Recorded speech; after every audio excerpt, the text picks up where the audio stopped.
Which team has the best pace attack in the world? Is it India? Is it England? Is it Australia? Or is it New Zealand? It's time to talk about that.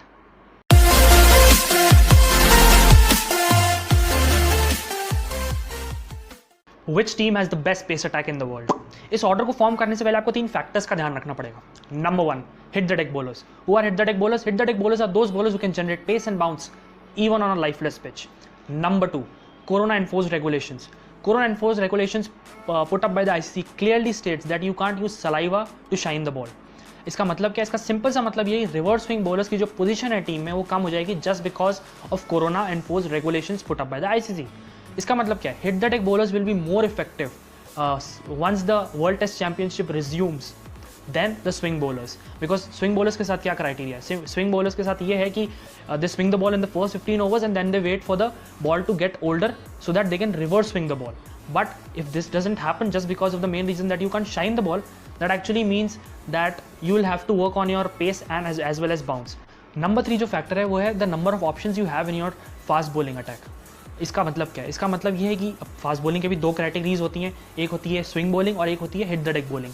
तो अगर hit the deck bowlers एक particular team के पास ज़्यादा हैं then the number of swing bowlers, I think that team is in a better place once the ICC Test Championship starts than the team which have more of swing bowlers than the hit the deck bowlers.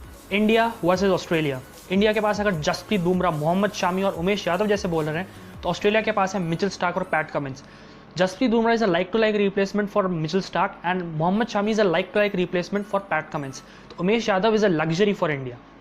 अगर मैं swing bowlers की बात करूँ तो India के पास अगर है भुवनेश्वर कुमार और ईशांत शर्मा, तो ऑस्ट्रेलिया के पास है Josh Hazlewood and James Pattinson. James Pattinson का एक थोड़ा केस डिफरेंट है because he was earlier a hit the deck bowler and now he is become और he is on the verge of becoming a swing bowler just because of the main reason of his injuries in his back. अब कई लोग कहेंगे कि मैंने ईशांत शर्मा को hit the deck bowlers वाली category में क्यों नहीं रखा. उसका सिंपल रीजन है pace as well as his ability to swing the ball. I mean, he's more effective when it comes to swinging the ball rather than hitting the pitch hard to extract bounce.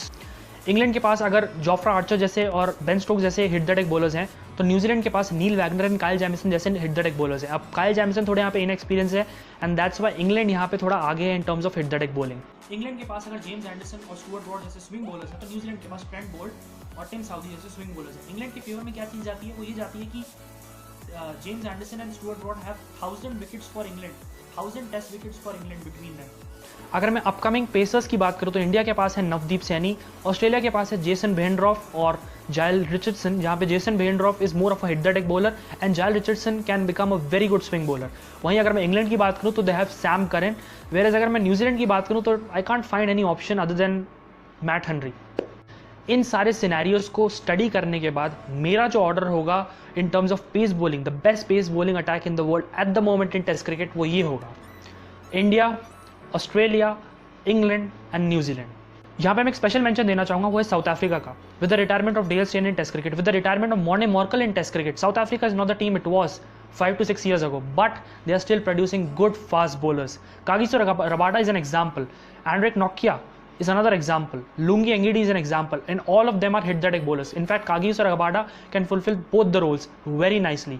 So if I would have to keep somebody at number 5, a team or in number 5 in test cricket in terms of pace bowling attack, I would keep South Africa. So that's it in this video, guys. If you like the video, do give it a thumbs up, subscribe to my channel, press the bell icon, and don't forget to share the video. And until next time, bye.